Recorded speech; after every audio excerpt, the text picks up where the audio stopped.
Presented by CBS All Access. Hey everyone, Michael Swaim here. Happy Thursday. It's time for another edition of News, Games, and More. I am joined by Casey DeFreitas, Nick Limone, and David Griffin. Thanks so much for being here, gang. Welcome, welcome. Hello. Howdy, howdy. Well, first things first, the Tokyo Game Show was last night. From our vantage point last night, IGN did carry the stream. I was asleep. Anyone watch it live? I doubt it. I just watch VODs. Just VODs. Yeah, exactly. I'll watch the one when Monster Hunter is up. There you go. Well, interesting you say that, because I know there was a Casey game announced, and that's the first highlight that I wanted to throw to. Nier, let's see if I get this right. Nier replicant version 1224744871139 is coming to our shores, is coming to the West and Europe. And I know Casey and Nick, you guys are both excited about this announcement. I've just played a bit of Nier Automata, which is excellent, but I never played Nier, and this is a revamped version of Nier, is my understanding. Am I getting that right? Give us some details on this. Nick, you can take it away. Oh, yeah, sure. So the original Nier, now this is a little bit tricky. The original Nier was released in 2010, but it was released in the West with one specific version called Nier that was modeled after the Japanese version called Nier Gestalt, which featured an older main protagonist who was more father-like because developer Square felt as though that a more mature, gruff and rough and tough man is what the West wanted, as opposed to Nier Replicant, which featured a more androgynous anime pretty boy Bishonen. And that was seen as more of like the canonical version. So Japan got both of those, whereas we only got Nier, which is actually Nier Gestalt. This version, Nier Replicant 1. Blah, blah, blah, is a version of Nier Replicant with the Bishonen pretty boy anime guy, but fully expanded, or maybe not fully expanded, but there's been promises of new additions to the game, plus up-res graphics. The thing looks beautiful. I know that there's the soundtracks being like reworked. I'm very excited for this game. I recently played through the original Nier for the first time on PS3 about 8 months ago. And so, of course, as soon as I finished it, they announced this. So I was like, okay, yeah, of course that happened. Whatever. I'm super stoked. I can't wait to go back.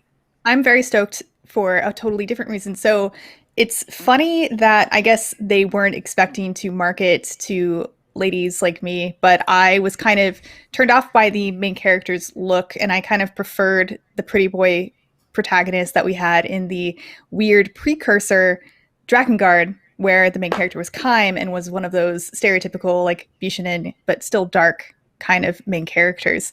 And so I was excited to hear that Drakengard was the prequel to it, but I actually never finished the original Nier. So I'm very excited for this because now I will finish it. Hopefully they kind of like fixed some of the smaller issues that a lot of people had with the game initially, and of course it's going to look and run better. So I'm excited to get a kind of fresh experience from this, because I don't know, I'm disappointed in myself for just never finishing Nier when it first came out. So into it. I feel like this version of the game specifically is the one that now when people say, Nick, should I play the original Nier? I always had to caveat it with like, you should, but also know that the gameplay, like the actual combat in the original Nier, not particularly fun, kind of clunky, a bit repetitive. But I actually watched one thing that we don't have footage for. After they did the reveal trailer, the developers of the game hopped onto a stream and did a little bit of combat showing off. And it looks like they're integrating the combat system from something more akin to Nier Automata, which is super fun. Right.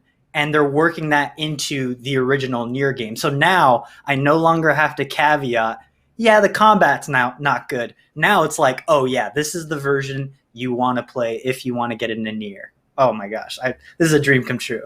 Especially since it seems to represent the creator's vision most directly, right? Oh yeah, totally. Yeah, tons of love, especially for the soundtrack in the comments. Sauce says the soundtrack is amazing in that first game. Sideways It Big M is. says, I hope it remains largely unchanged. Yeah, this is going to be my chance to play through the original Nier, and I look forward to it. Sounds awesome. David, I believe. you gonna join us for sorry. Nier?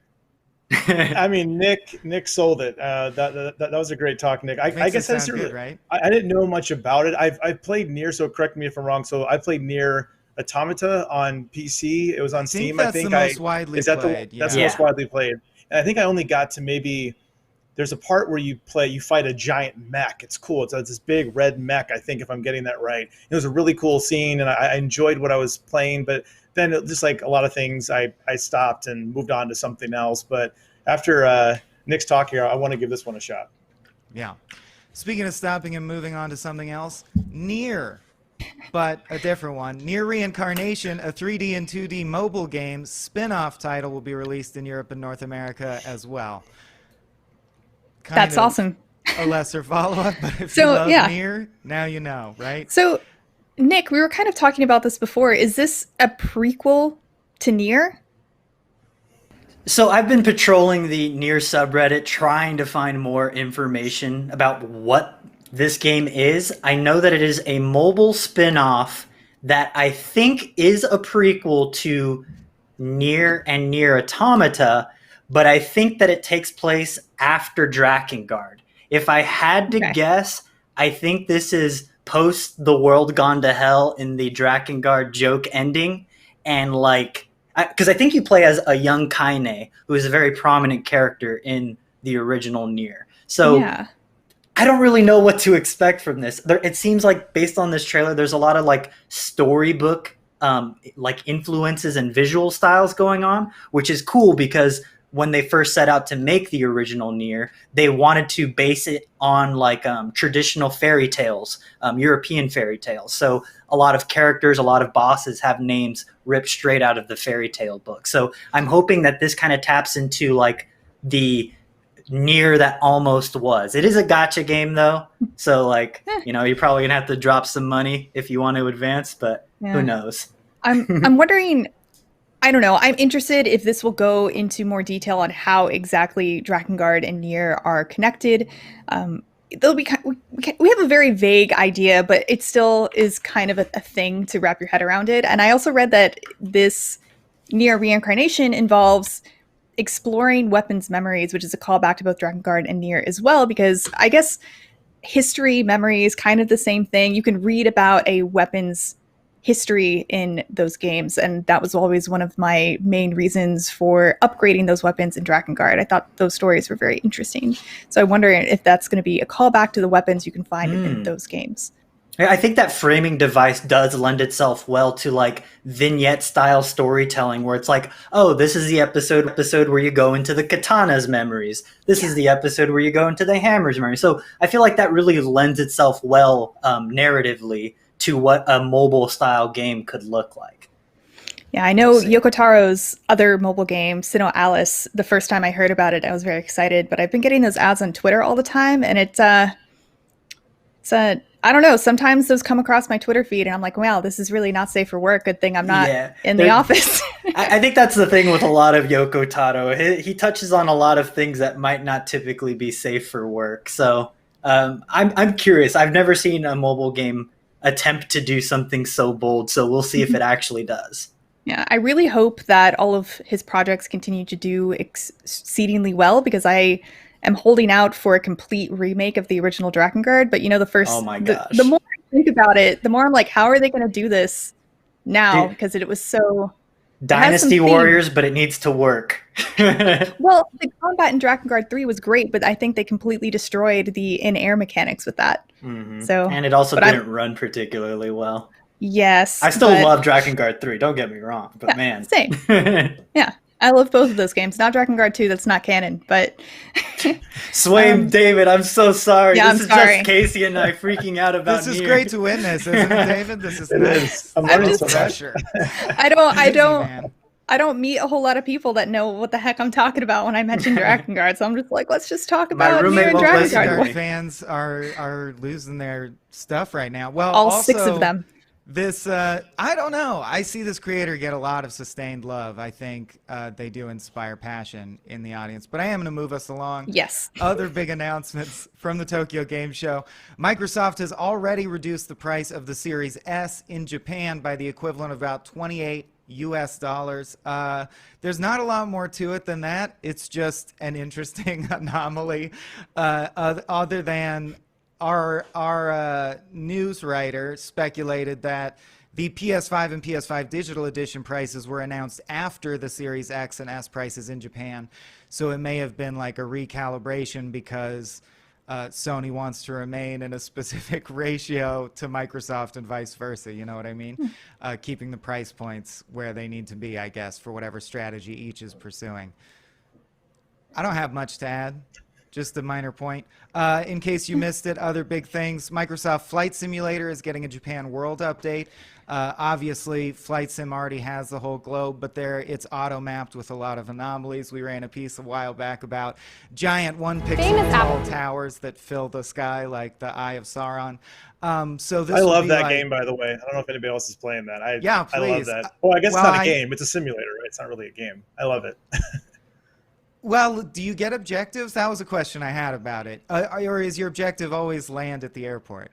Well, there are, I don't know if you can call them a mission. There are challenges you can do. You know, you'll land at the world's shortest runway and tough weather conditions. So there are challenges you can do. But yeah, it's not really a game you can beat necessarily. It's a simulator. So, I mean, what I'll do is, I know I'm going to go off on a tangent here. I don't know. I'll just like pick a place in the world I've never been to, or like I've never been to Nova Scotia, and I picked a airport in Nova Scotia. I just kind of took off. And I didn't even have an objective to land.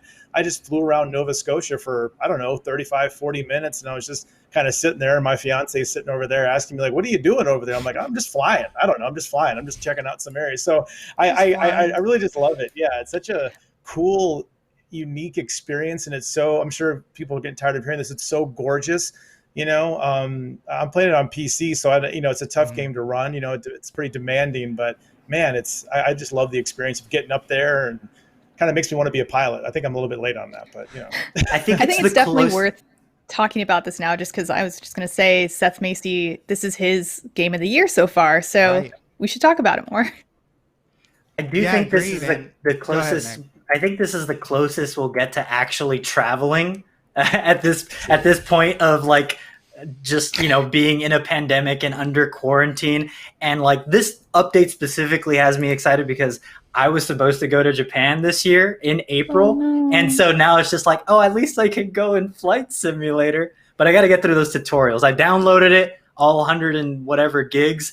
And I was like, okay, I'm going to go fly. And then I was sitting in a runway in the cockpit. And I was like, oh, you really have to know what you're doing here. There's buttons you got to press in the cockpit. There's a bunch of levers. I was like, I got to do the tutorial. And there's like 15, 20 different tutorials. Like, oh, I need to devote like a day to this. I'll come back to this. It's very intense. Although, if I understand correctly, can't you skip to different parts of the process? Like, I want to be mid-flight, or I want to be beginning of landing, beginning of descent, things like that. You can. Yeah, you can. And I always suggest people like try. Like, of course, when I first got the game, like, oh, I'm gonna get the 747 and see what I can do. And the 747, there's so much going on. I mean, there's 4 engines, so definitely stick to the Cessnas and the smaller planes. And but yeah, you can skip to mid-flight. You can skip to approach and to take off. So you can skip around. And there's a setting that pretty much does all the basic functions for you. So all you have to do is just speed up, take off, and then land. We're going to do, there's different level settings. So I feel like, but even on easy, if you want to call it easy or full assist, it's still challenging. I mean, when you're landing, it's not like, playing X-Wing versus TIE Fighter, I mean, you really have to look out for the wind and the runway, and I'm bouncing off the runway and I'm like, man, if this were a real plane, my passengers would be terrified, but it gives you respect for pilots when you kind of think about what they're going through when they're flying with, all those people in the back. And I'm like, well, you have a newfound respect for pilots for sure. Let me ask you this. Have you has anyone been through an area that you knew was handcrafted, or have you ever been in an area where you felt like a computer obviously crafted this, there's something wonky about it? Because I wonder how much bespoke, handcrafted doing of Japan. Is that a huge deal? Like, do you expect the asset to improve dramatically? I would assume, because you can tell the buildings and structures that were handcrafted. I can't give you the exact number of how many airports were handcrafted, but I think JFK is one of them. And you can really tell when you're in an airport that was handcrafted. And then when you're, let's say you go to Dubai and you go past the Burj Khalifa, I believe the Burj Khalifa or a couple of the structures, that hotel that looks like a sail, I think those were handcrafted because they look so much more detailed. But, I'm down here in LA, so I took off of Burbank and flew to where my old apartment complex was, and I could see it, but I could tell that it was just something from the Bing map, a map image, as opposed to something that was, but it's still, I could recognize the building, which was really cool. I'm like, I used to live there. Right. Like, to actually be able to see structures that so, yeah. But the hand modeling does seem like it'll make a difference. All the I better. think so. That's great. I think so. Yeah, it'll look more detailed for sure. I love it when games have like this is the game that you put on when you want to show off to like your parents and be like, look how far video games have come. Isn't this crazy? This looks so good. I love games that try to adhere to some level of higher visual fidelity where like it's breathtaking. I just don't understand how someone could do something like this and recreate the world almost 1-to-1. I saw a little bit of what they're adding in the Japan update, and like they just straight up added like the little Inari gate that's at Enoshima, which is this little island off the coast. And I'm like, I took a picture of that before. Like, that's incredible. Like, it looks so good. I'm so stoked that people who may not have the opportunity to travel, like all of us right now, have some means of seeing the world, because I feel that it's just super important to do, is see the world. This might be a stupid question, but do we know if this game is going to come out for the Xbox Series X? I would imagine so, because it is released on it's part of Game Pass, and it is on the Xbox One. So I wouldn't be surprised if Microsoft did a retroactive upgrade to give this a Series X enhanced title, the way they do for a lot of their backwards compatible games. They have already promised that games that are on Game Pass will kind of see life through new generations of Xbox consoles, and I feel like nothing would be more indicative of that than something like Flight Sim, Mm-hmm. I also wanted to, I am reading the chat for YouTube, by the way, so everyone in there, hello. Yeah, you're good at that. Ravu SUV says, this is beautiful, wow. Yeah, it is. It has that factor of a 4K TV in Best Buy with the show DVD of a water droplet in slow motion that you'll never put on again once you get the TV home. It's beautiful. Oh, also, people are saying it is not on Xbox One. So it's just PC, but it is a part of Game Pass. Yeah. I'm wondering if it will be added, though. I truly think it will be. We'll see, though. Fingers crossed. Right, or potentially to the Series X if if it's that taxing. I don't know if it's beyond the mortal Series X cannot handle the graphical might of Flight Sim. of the globe. I mean, you zoom in, you find yourself, you can zoom into your house through the window and find yourself at your PC playing Microsoft Flight Sim. That's Singularity. Yeah. But yeah, it wouldn't surprise me because, of course, Microsoft has pursued this long-term strategy of sort of bringing people in, getting people to join the party more than worrying about the sales of each individual game, treating it as an ecosystem, which brings us to our second story, possibly the smoothest segue of my career. The Xbox Series X and S 1 terabyte expandable storage drive. We know the price now, and it is $219.99. Otherwise known as $220. I don't understand why we still do that trick from like the 1800s where we're like, people will think it's less if you do the 99 cents. So for $220, as spotted by The Verge, there was a listing for the 1 terabyte game drive for Xbox Series X and S on Best Buy's website, which confirmed the pricing. So according to the product overview, this is, quote, the only available expansion card that replicates the Xbox Velocity architecture, providing faster load times, richer environments, and more immersive gameplay. And what that means for dummies like me is it's the one that will work with your Xbox Series S and X. Your hard drive that you currently have will not just plug and play. And that, in fact, is the case, although external hard drives can be used to play store and play 360, Xbox One, and OG Xbox games, it won't be able to work with the Series X or S natively. Now, David, I know you had something to say about this, or at least I see your highlighted material down here. What do you got? The reason why I'm highlighted is because the price seems a little high at first glance for me. So Xbox, or they're saying this will work with Xbox's Velocity architecture. And the reason why I'm just curious, because I just built a PC about 3 months ago, and I put an NVMe M.2 Western Digital Black in mine.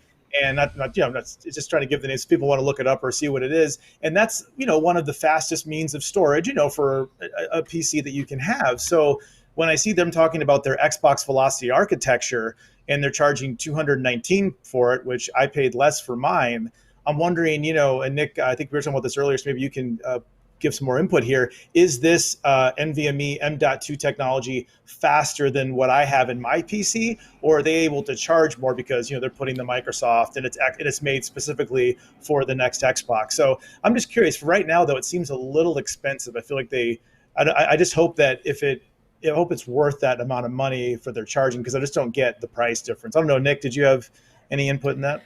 I mean, as far as like actual speeds and stuff like that, I'm not a huge like spec by spec analysis kind of guy where I'm like, oh, this one's 2,000, this one's only 800. I struggle to have any interest in actual like numbers when it comes to like just the raw data. But what I do think is important is because I think that Microsoft isn't doing themselves any favors when they say this is a part of the Velocity architecture, which just sounds like a bunch of nonsense to me. It sounds like the Super Nintendo's blast processor that's trying to get people hyped up. But what I do know is that this NVMe drive is actually vital and something that you can unfortunately only buy for this very expensive price. And it's necessary because one of the big features, one of the selling points of the Series X is the instant resume feature, which sounds like just magic to me, where people can put a game on pause and then instantly pick up another game. So say, for example, I know League of Legends isn't on the Xbox Series X. I know it's not. I don't know what other game I can use as a reference,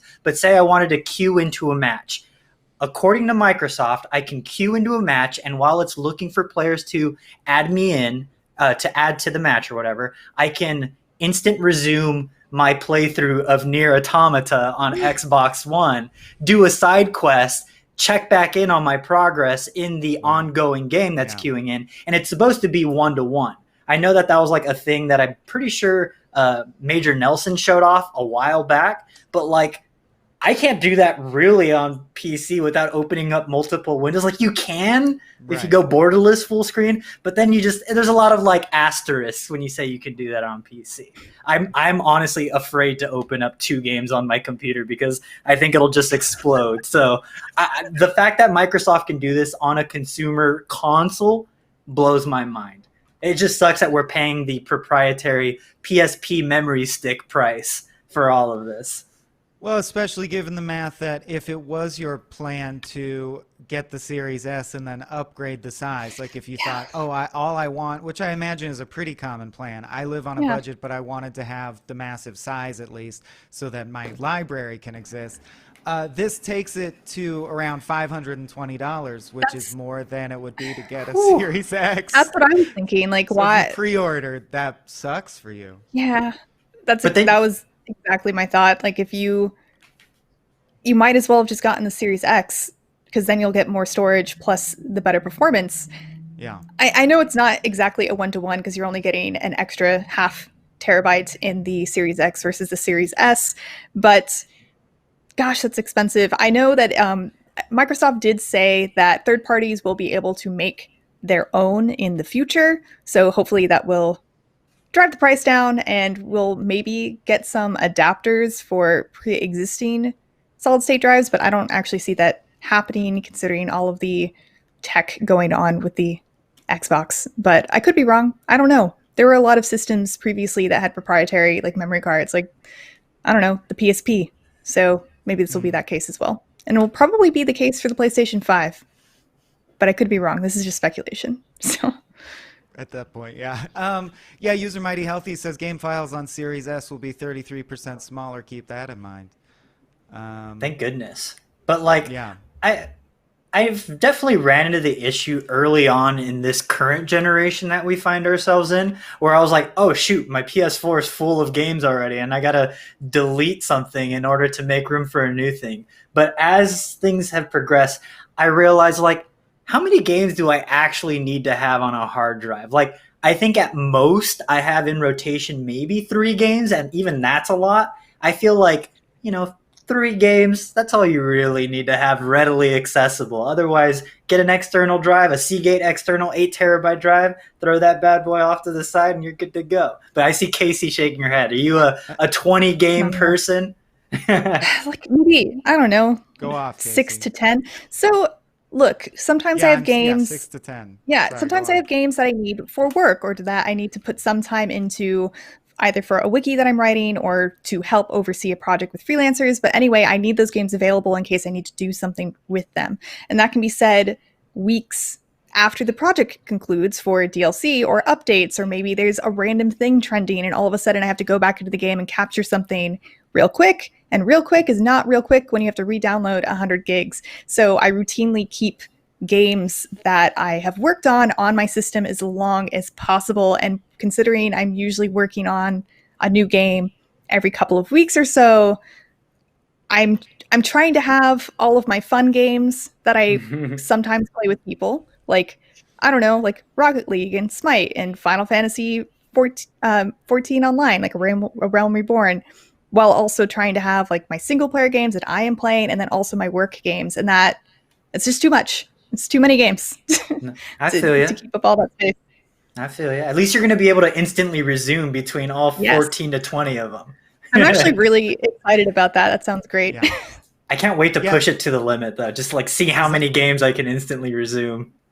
I love to go on a spree and just get like a whole bundle of really cheap ass indie games and like taste a little bit of them and just see like what the rabble are up to, you know? So instant resume on a huge hard drive where I can throw 20 indie games and check them all out in an evening after I've downloaded sounds good to me. I didn't even think of it in terms of waiting in a lobby. That's great, Nick. Yeah. Instant resume some Hades while you're waiting to play something else. I know this game also isn't on. I don't know what's on Series X yet. That's the issue. All examples. Yeah, Hey, exactly. so Timothy James just said, hey, Casey, Sony already said you could use any laptop hard drive, but they would have their list of recommended solid state drives. So there you go. There's one thing that PS5 might have over Xbox. You can use any solid state drive. I mean, that's a big Yeah, deal. although Thank as we you. noted, they're not keeping it proprietary. They are going to allow other companies to build the drive. So, as you said, hopefully that will drive down prices somewhat. Moving on, Amazon has announced Luna, which is their cloud gaming service, a de facto direct competitor to Stadia. It is a cloud gaming service that will stream to PC, Mac, and Fire TV devices, as well as apps for iPhone and iPad. Android coming soon. And the way they're doing it is with various game channels. The only 2 we know about so far are the Amazon game channel. And I have the list somewhere of some of the games that will be on there, but like classic, what they consider a collection of classic current games. And the other one they announced was the Ubisoft channel, which is what it sounds like. So yeah, Amazon is getting into the cloud gaming service market, which is of course interesting because Amazon have all the money in the world, much like Google. And yet, in a lot of ways, I don't know, from my vantage, it feels like there's this overwhelming attempt right now for them to tell us that this is the future of gaming. And I don't know that everyone's taking to it immediately. Maybe we all will take to streaming cloud games rather than owning them or having hard drives. But I'm happy to see it, of course, as an option for the consumer. But I don't know. Thoughts, please. Someone save me. I just worry. I just worry that with anything on Amazon, that if people will even know that it's there, I know, and I can only speak to this from the TV entertainment side of things. I probably mentioned this before, but when I did a feature on the state of streaming, there was a stat that came out that was really fascinating. It was a stat about of all Amazon Prime members out there, over 100 million of them, I think there was about 10 to 20% of them that didn't even know they had access to video. They didn't even know they could watch The Boys, The Marvelous Mrs. Maisel, all these shows. They had no idea. It's like, oh, wait, I can watch shows. I can listen to music for free or that's included in my Prime membership. So I just worry about this. Like Swain, you were saying, if this could be the future of gaming, are Amazon subscribers, I mean, I know, they're pretty savvy, but still, are they even going to know that it's there? I feel like it's hard to get through all of the stuff that Amazon has on their homepages to even know where to go, unless you're looking for some toilet paper or something like that. That's a fair point. Yeah, I kind of have the same feeling. Just because you've cornered the market to the point where when I think of physical objects coming to me, I just go to Amazon by default. It's hard for one brand to take up multiple spaces like that in my brain. I feel like there's only going to be one cloud gaming service, if that I care about. And it's not going to be Amazon. Amazon's already where I get my toilet paper and dog food. Although, for the record, the Luna Plus game channel will launch with such games as Resident Evil 7, Control, A Plague Tale, underrated game, and Yooka-Laylee, mediocre game, and The Impossible Lair, which I'm unfamiliar with. And it's all for the introductory price of $5.99 a month. But it is interesting that sort of, I would say, society-wide, we're seeing a move to subscription services just as a way of life. Certainly over my lifetime, it's gone from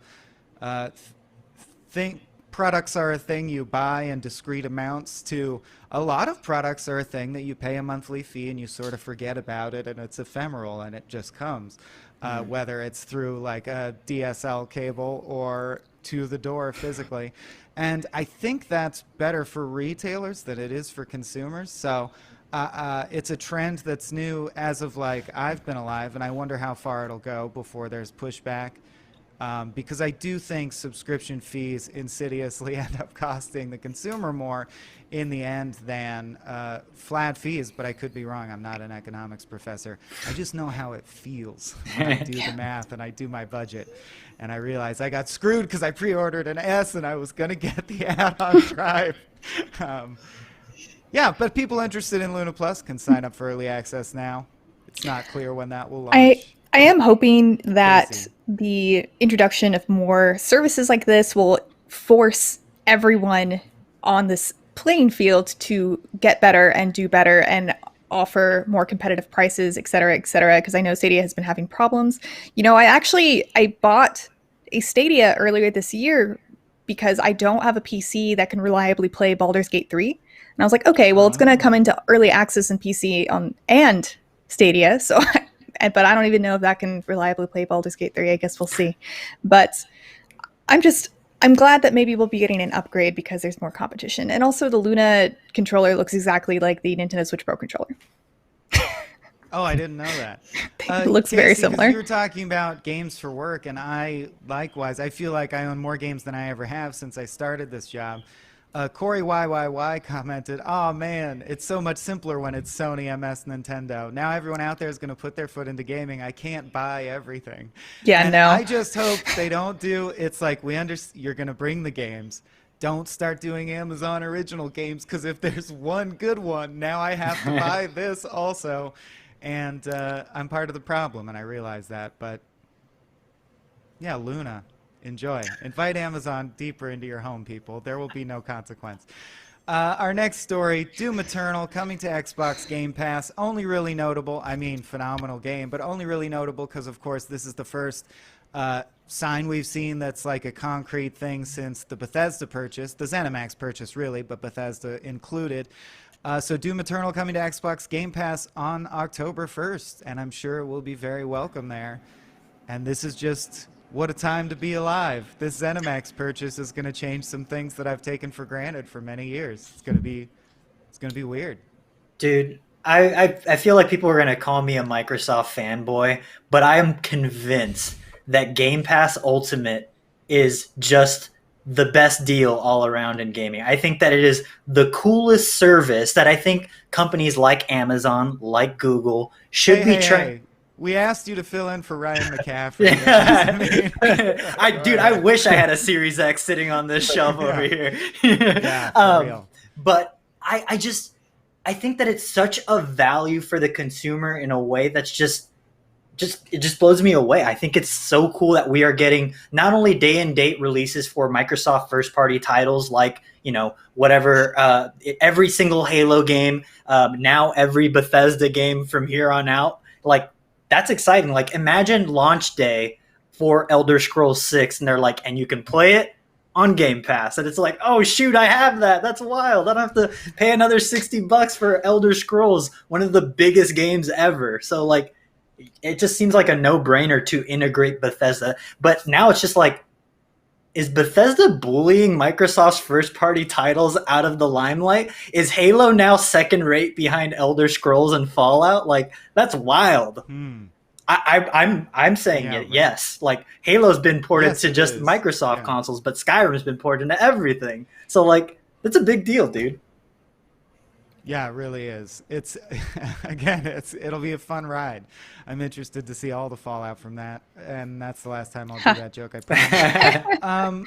Our next story, Among Us 2 has been canceled, but only because the developer has decided to roll all of the fixes that they had intended back into Among Us as it stands. If you're unaware, Among Us is the social game. I liken it to, all my friends play it. I've only watched them play. I hate games based on lying. It makes me very uncomfortable. But it's a lot like Mafia, if you played that, or Werewolf, or whatever you gave the name. But where certain people are lying or on the other side. Syndicate, I think. There's a card game version. Anyway, Among Us. It's a social lying game about deceiving your friends and testing the bonds of your friendship. And it's really thrown our game guides team for a loop because they're trying to write game FAQs on how to lie to your friends. I think that's delightful. I don't think anyone on panel today has played this yet. Or Nick, you said you just played it for the first time. We're all aware of it, but I played it for the first time yesterday, and I was definitely of like another like social lying game. Like, I've already played Werewolf and stuff like that, but I was like, this thing's $5, and then like I was playing, it's crossplay between PC and mobile. So on PC it's $5, and on mobile it's free. So like the fact that I could do like a crossplay with just my friends off the cuff like that, I was like, okay, maybe I'll give it a shot. I had so much fun. It was great. Yeah. I had such a good time. Just because I think that the thing that always kind of disappoints me about something like Werewolf is the lack of physical space when I'm trying to do my lying. Like, I feel like there's that weird arbitrary rule in Werewolf where everyone has to go to sleep and they just close their eyes and then cards get shuffled around. This, though, there's a proximity that makes things a little more interesting. If I'm the imposter and I'm stalking my prey, I'm waiting until they get into a remote area of the space station, kind of doing the once over, looking over my shoulders. I was like, okay, I think now's the good time to kill him. And then you do it.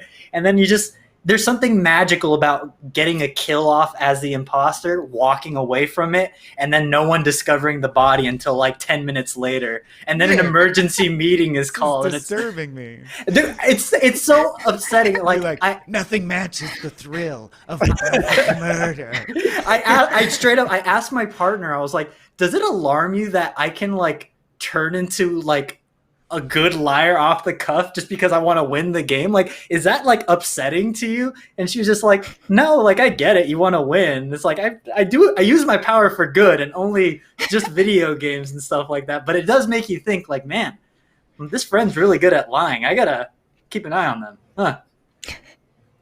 Yeah, I'm a terrible liar. That's why I hate that game. We all gotta play the game. See, I wanna see what Swain's like when he's lying. I always get frustrated kind of games because I am also I'm such a bad liar that when someone accuses me of lying, I get so flustered that it seems like I'm absolutely lying.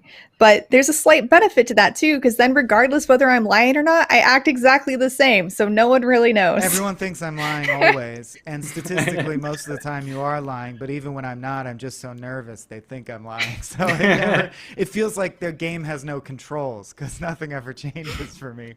But yeah, the man from nowhere says, I discovered the game a week ago. It's freaking hilarious. And Shaiki says this really shows the power of video game streamers, and I have to agree there. With stuff like Fall Guys and this, it is interesting to see, or Keep Talking and No One Explodes. Social games are really having a moment. I mean, all the way back to like Jackbox games or what have you. Games that lend themselves to being fun while being played, but also fun to watch and fun to hop in and out of either context, player or viewer. I think they're really having a moment, and that's cool. It's interesting. I can't imagine being the developer. I think it's Inner Sloth, I think is their name. Like a dream come true time for them now. Because the game came out in 2018. The game came out 2 years ago, and I don't think I heard about the game until like 2 weeks ago. But the fact that a game can release 2 years in the past and then just come and rise in popularity thanks to streamers and stuff like that, like, good on them. They made something that is fun. They made a solid concept for a game, and now that it's being shown in public, like, they're enjoying the success that they deserved 2 years ago. So, like, hats off to them. That's so cool. The question is, which one of us four is secretly the betrayer? Oh, I lied the entire time. This entire show, I made all of that up. Yeah, sorry, guys. Rip off your plastic mask and Ryan McCaffrey. But anyway, last but not least, this happened mere moments before we started rolling, so no worries if you have limited thoughts on it. But I think David might, because he's from the entertainment side of things. And apparently The Boys is getting a spin-off series. Dave, you are... I just realized I called you Dave, and I haven't ever noted that by you. That's okay. That's all right. It's like, oh, he's lying right now. He's lying. Dave, I'm going to stick with David. I like David. David's good. David, you've been reviewing each episode of the current season, so what are your thoughts on the show as it stands and this new spin-off set in a superhero college? I think it's a cool idea. We're going to get some younger versions of superheroes as the college is basically built, for the superheroes, or the soups, as they call them on the show. So that's really exciting. And to speak on The Boys, I think season 2 has been fantastic. I think it's even better than season 1. Aya Cash has just been awesome as Stormfront. And then I love Anthony Starr as Homelander, and of course you have Eric Bana. You have this. Not Eric Bana. Sorry, Carl Urban. I don't know why I got you guys confused. Carl Urban, of course, is Billy Butcher, and the cast is awesome. It's just so gratuitous and over the top and irreverent in the best way possible. I love that nobody is all good, no one is all bad. There's a lot of nuance going on there. Everybody has a backstory. Season 2 has really been exploring different characters' backstories and where they come from and what makes them who they are. And I think that's really important because there's only so much violence, and you can only do so much of that before it kind of runs dry. So it's definitely one of my favorite shows. But yeah, I think this is a cool idea. I guess the show, even though Amazon is not going to reveal its numbers, just like Netflix, we won't really know what the viewership is, but they're happy with it. They've already greenlit the main show for season 3 ahead of season 2, and now we're going to get this new spin-off series. That's a good sign. I'm really excited. I mean, it's going to be a college story, young, probably a lot of young, overly good-looking people and with superpowers. So I'm sure it'll be entertaining. We'll see how they go. If they're going to go the Gossip Girl route, or they're going to go, a little different, or maybe a combination of a couple things. Described as part college show, part Hunger Games, with all the raunch and heart of the original The Boys. So I think it'll feel like of a piece with The Boys. I don't think it's going to stray too far. It'll just be like different subject matter. So I thought Gossip Girl because of Chase Crawford is the deep. That's why Gossip Girl. Oh yeah. I'm looking for the inevitable tie-in Amazon original game that in the middle of the spin-off it says, "Do you want to play this game now?" And you just switch over. I have to make this comparison, but this just sounds like an adult gritty version of My Hero Academia, and I hope it's as good as My Hero Academia, though The Boys is also very good. So this concept speaks to me. Yeah, Nick? I love The Boys. When season 1 came out, I definitely was a little hesitant. I was like, is this just going to be like an edgy show that's trying to be like, we're dark, we're gritty, this is intense?